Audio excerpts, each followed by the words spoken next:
حفاظت اپنے ذمے لیتے ہوئے فرمایا کہ بے شک ہم نے ہی قرآن کو نازل کیا اور ہم ہی اس کی حفاظت کرنے والے ہیں۔ ڈاکٹر ذاکر نائک سمیت بہت سے علماء کرام کا کہنا ہے کہ نبی اکرم صلی اللہ علیہ وسلم نے امین اور فقہاء صحابہ کرام کی ایک جماعت کو وہی لکھنے کی ذمہ داری سونپ رکھی تھی جو قرآن کو لکھا کرتے تھے اور محفوظ رکھتے تھے۔ خلیفہ اول ابو بکر صدیق رضی اللہ تعالیٰ عنہ کے دور تک قرآن کریم صحابہ کرام کے سینوں میں محفوظ رہا۔ پھر حضرت عثمان رضی اللہ تعالیٰ عنہ کا دور آیا۔ حذیفہ بن یمان رضی اللہ تعالیٰ عنہ عثمان رضی اللہ تعالیٰ عنہ سے کہنے لگے، اے امیر المومنین، اس امت کو کتاب اللہ میں یہودیوں اور عیسائیوں کی طرح اختلاف کرنے سے پہلے ہی پکڑ لیں۔ چنانچہ عثمان رضی اللہ تعالیٰ عنہ نے زید بن ثابت، عبداللہ بن زبیر اور سعید بن عاص اور عبد الرحمن بن حارث بن حشام کو مصحف کے نسخے تیار کرنے کا حکم دیا اور پھر اس کو امت میں بانٹ دیا۔ آج ہم جو قرآن پڑھتے ہیں وہ کتابی شکل میں محفوظ رہتا ہے تو اس کا سہرا صحابہ کرام کے سر جاتا ہے۔ اسی سے ملتا جلتا سوال ایک شخص نے ڈاکٹر ذاکر نائک سے کیا۔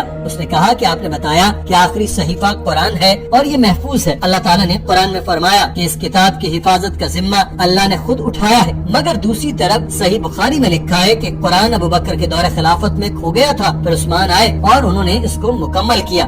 آپ اس پر کچھ روشنی ڈالیں گے؟ This occasion you are told the final is Quran. Okay, but I have one question.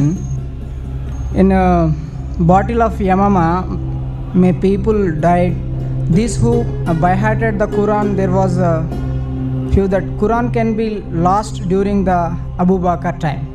And second, Sahih al-Bukhari volume 6, hadith number 510 says, but when third Khalifa came, he was fighting with Harimiya people, and that time this found all the way reading a different Qurans.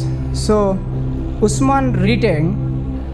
And another thing is Allah says in Quran 15:9 says we have released and we got it, but here the Quran was born, and at the time what was the corrupted, why it was the corrupted, where it was the corrupted, who is what the corrupted, when it was the corrupted? Please answer me. Doctor Zakir Naik نے سوال کے جواب میں کہا جو آپ نے صحیح بخاری میں پڑھا وہ درست ہے۔ حضرت عثمان رضی اللہ تعالیٰ عنہ نے مختلف ذرائع سے قرآنی آیات اکٹھی کی اور ان کو ایک کتاب کی شکل دی۔ اس دور میں عربی مختلف طرز سے بولی جاتی تھی، ہر قبیلے کا لہجہ مختلف ہوتا تھا۔ حضرت عثمان نے یہ کیا کہ انہوں نے قرآن پاک کا ایک تلفظ فائنل کیا، جیسے امریکن انگریزی اور تلفظ کے ساتھ بولتے ہیں، برطانوی اور تلفظ کے ساتھ، اور جب بھارت میں انگریزی بولی جاتی ہے تو تلفظ بالکل بدل جاتا ہے۔ تو ایسا ہی اس دور میں بھی تھا، عربی کے تلفظ مختلف تھے۔ حضرت عثمان نے تلفظ کو حتمی شکل دی تھی، اور جب قرآن پاک نازل ہوا تو حضرت محمد صلی اللہ علیہ وسلم نے چند صحابہ کی ڈیوٹی لگائی تھی، جو بھی آیات آپ صلی اللہ علیہ وسلم بولتے وہ صحابہ لکھ لیتے تھے۔ اب یہ بھی ہوتا تھا کہ صحابہ جب آپ صلی اللہ علیہ وسلم سے آیات سنتے تو وہ گھر جاتے اور اپنی حافظے کی بنیاد پر آیات لکھ لیتے تھے۔ یہ ایسے ہی ہے جیسے میں یہاں کوئی تقریر کر رہا ہوں اور لوگ سن کر گھر جائیں اور اس کو اپنے حافظے کی بنیاد پر لکھنے کی کوشش کریں۔ وہ صحیح بھی ہو سکتے ہیں اور غلط بھی، مگر جب میں سامنے بٹھا کر کسی کو کہوں گا کہ یہ لکھو اور یہ کاٹ دو، یہ صحیح ہے اور یہ غلط، تو اس میں غلطی کا احتمال نہیں ہوگا۔ تب بھی ایسا ہی تھا کہ قرآن پاک کی ایک کتاب آپ صلی اللہ علیہ وسلم کے پاس رہتی تھی، جس کو آپ صلی اللہ علیہ وسلم نے خود تصدیق کیا، اور آپ صلی اللہ علیہ وسلم نے یہ کاپی اپنی بیوی حضرت حفصہ کو دی، جو حضرت عمر رضی اللہ تعالیٰ عنہ کی بیٹی تھی۔ اب جب لوگ اپنے حافظے سے کچھ بھی لکھیں گے اس میں غلطی کا احتمال ہو سکتا ہے، اس لیے حضرت عثمان رضی اللہ تعالیٰ عنہ نے ارادہ کیا اور کہا کہ میں صحیح قرآن کی کاپیاں بنواؤں گا اور اس کو پھیلاؤں گا تاکہ سب کو یقین ہو کہ یہی اصل قرآن پاک ہے۔ The copy that was kept with Muhammad sallallahu alaihi wasallam was verified by him when he was alive.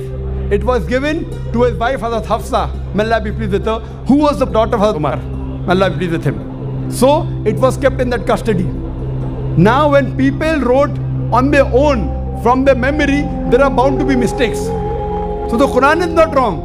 Even though there were notes of some people, Hazrat Usman said, now people should not get misled that that is the real Quran. So he said, okay, now I'll make copies of this and spread it throughout different parts of the world so that they will know this is the authentic. Doctor Zakir Naik نے کہا کہ قرآن تبدیل نہیں ہوا، یہ لوگوں کی غلطی ہو سکتی ہے مگر یہ بھی دانستہ نہیں۔ تو حضرت عثمان کا یہ ایسا اقدام تھا کہ انہوں نے جید صحابہ کرام کی ایک کمیٹی بنائی جنہوں نے قرآن کی ایک مستند کاپی بنائی اور پھر اس کی نقل تیار کر کے دنیا بھر میں بھجوائی گئی، اور ان میں سے ایک اصل کاپی آج بھی تاشقند کے میوزیم میں پڑی ہے۔ انہی صحابہ کرام کی کوششوں کا یہ صلہ ہے کہ اگر آج لوگ قرآن کی ساری کاپیاں بھی جلا دیں تو بھی لاکھوں حفاظ قرآن ہیں جن کے دلوں پر یہ کلام لکھا ہے۔ Hazrat Usman, the third Khalifa, may Allah be pleased with him, he saw to it that he made a committee of the Sahabas and copied it from the original copy and spread it in different parts of the world, and one of them is even present in Tashkent in Koptaki Museum today. And if you analyze it,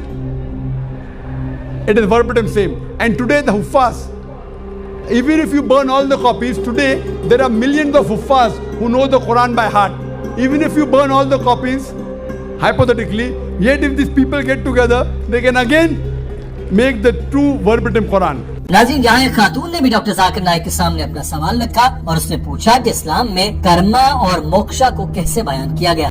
How is karma and moksha defined in Islam, and how is it indifferent while in practice?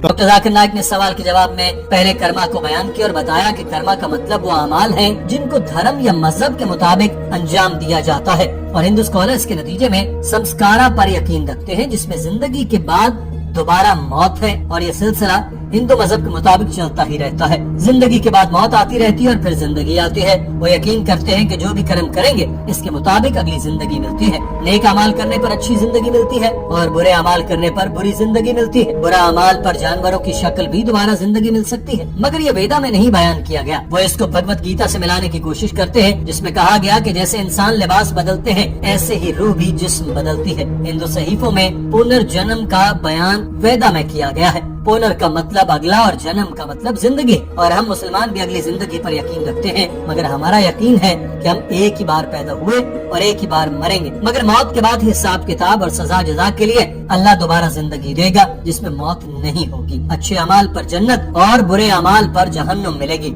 There is a mention of Punarjanam in the Vedas.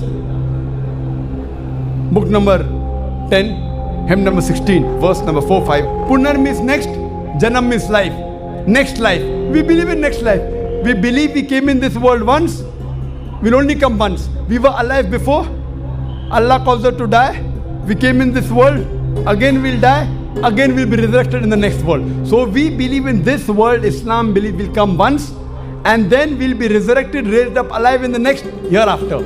Depending upon a good and bad deeds, you'll go to hell or heaven, Swarga Narak. Doctor Zakir Naik نے بتایا کہ ہندوؤں کا پنرجنم سے متعلق یقین کمزور ہے۔ وہ یہ تو کہتے ہیں کہ پنرجنم میں 7 مرتبہ زندگی ملتی ہے، مگر وہ اس کو بیان نہیں کر سکتے، اور پنڈت لوگ اس سوال کا جواب بھی نہیں دے سکتے کہ کیوں کچھ لوگ پیدائشی گونگے بہرے اندھے یا بیماریوں کا شکار ہوتے ہیں۔ تو انہوں نے اس کے لیے سمسکارا کی نئی اصطلاح نکالی کہ جو پرانی زندگی میں اچھے اعمال کرے اور تندرست پیدا ہوگا وہ برا کرے گا، وہ بیمار ہی پیدا ہوگا۔ حالانکہ یہ درست نہیں، کیونکہ اسلام کے مطابق بچہ بغیر گناہ کے پیدا ہوتا ہے، مگر ہندوؤں کو اس سوال کا جواب نہیں ملا تو وہ سمسکارا کی تھیوری لے آئے جس کا ان کے صحیفوں میں بھی کوئی ذکر نہیں۔ صرف سوال سے جان چھڑانے کے لیے کہ کچھ بچے بیمار کیوں پیدا ہوتے ہیں پنڈتوں نے یہ تھیوری گھڑ لی۔ اگر ایسا ہو تو کیسے خدا کو انصاف پسند کہہ سکتے ہیں؟ اللہ تعالیٰ سورہ ملک میں فرماتا ہے کہ اللہ نے زندگی اور موت کو پیدا کیا تاکہ دیکھے کہ کون اچھے اعمال کرتا ہے، جو بیمار پیدا ہوتا ہے یا جو تندرست ہوتا ہے۔ یہ سب اللہ کی دین ہے اور سب اللہ کا امتحان ہے، اور ہم سب اسی میں سے گزر رہے ہیں۔ اگر بیمار پیدا ہونے والا بچہ بڑا ہو کر بھی شکر گزار رہتا ہے تو وہ امتحان میں کامیاب ہو گیا، اور تندرست رہنے والا بچہ بڑا ہو کر برے اعمال کرتا ہے اور شکر گزار نہیں بنتا تو وہ امتحان میں فیل ہو گیا۔ They could not realize, the Hindu scholars, that how come some people are born deaf, some people blind, some people poor, some people rich, some people healthy. So God cannot do injustice. So they came up with this philosophy of cycle of birth, death, transmigration of soul, which is nowhere mentioned in the Veda. Even Bhagavad Gita, when it says you throw away your old clothes and put new clothes, same way the soul throws away the body and puts a new body. Once, I have got no objection. Once you die, again you are resurrected. But Islam has a reply for the query, because the Hindu scholars could not agree that how can God be unjust. Some people born deaf, some people healthy, some people with heart disease, some people rich, some people poor. Islam believes Allah says in Surah Mulk chapter number 16 verse number 2, Allazi khalaqal mauta wal hayata. It is Allah who has given death and life to test which of you is good indeed.